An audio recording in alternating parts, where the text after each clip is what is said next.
जय हिंद दोस्तों, स्वागत है आप सभी का यूपीएससी समाधान एंड रिसर्च प्लेटफॉर्म के बालासर एनालिसिस चैनल पर। आज के इस ग्रैंड सेशन में हम लेकर के आए हैं कि अब लश्कर तैयबा और जैश ए मोहम्मद होगा खात्मा।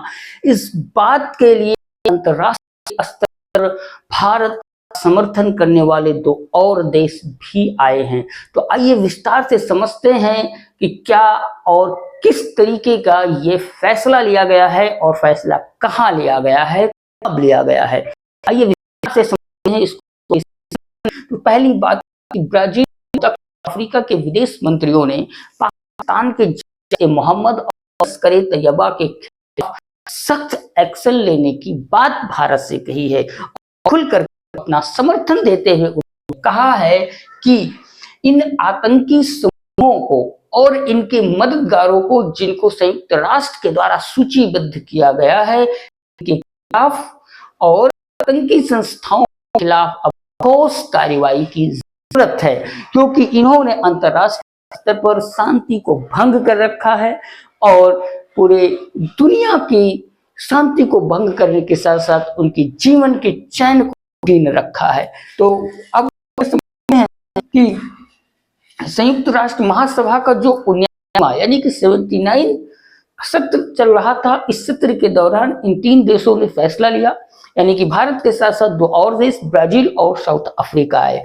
अब आपको बता दें जानकारी के लिए, ये तीन देश जिसको IBSA के नाम से जाना जाता है, यानी कि इंडिया, ब्राजील और साउथ अफ्रीका, इन तीनों देशों ने इस आयोजित बैठक में तीनों देशों के मंत्रियों ने इस बात का फैसला लिया कि अब समय आ गया है कि इन आतंकवादी संगठनों और इनके मददगारों को सही राह दिखाई जानी चाहिए, उनका उचित स्थान उनको दिया जाना चाहिए।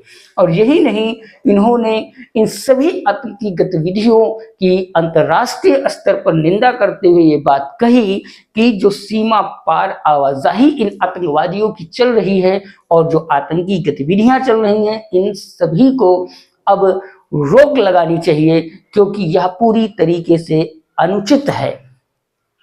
साथ ही साथ यह भी कहा गया बैठक में कि जो अलकायदा है, ISIS है, लश्कर तैयबा है, जैश ए मोहम्मद है, या इस तरीके के और जो भी अंतर्राष्ट्रीय स्तर या राष्ट्रीय स्तर के आतंकवादी संगठन हैं जो आतंकी गतिविधियों में लिप्त हैं, उनको अब संयुक्त राष्ट्र और जो संयुक्त राष्ट्र के द्वारा सूचीबद्ध भी हैं, उनको अब पूरी तरीके से खत्म करना चाहिए, क्योंकि वे अपने मददगारों के साथ अंतर्राष्ट्रीय स्तर की शांति को भंग कर रहे हैं। और यही नहीं, इनकी किसी भी स्तर हो, यानी कि आतंक का कोई भी स्वरूप हो, कोई भी स्तर हो, वह पूरी तरीके से निंदनीय है। इस बात पर पूरी तरीके से जोर दिया गया और इसे अंतर्राष्ट्रीय स्तर पर खत्म करने का फैसला भी लिया गया है। यह भारत की तरफ से उठाया जाने वाला बहुत बड़ा ठोस कदम होगा, जिसमें अंतर्राष्ट्रीय स्तर पर खुल करके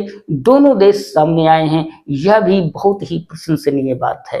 तो दोस्तों, आज के सेशन को यहीं विराम देते हुए आपसे विदा लेते हैं। फिर मिलेंगे अगले नए GS ग्रैंड सेशन में नए टॉपिक के साथ। जय हिंद।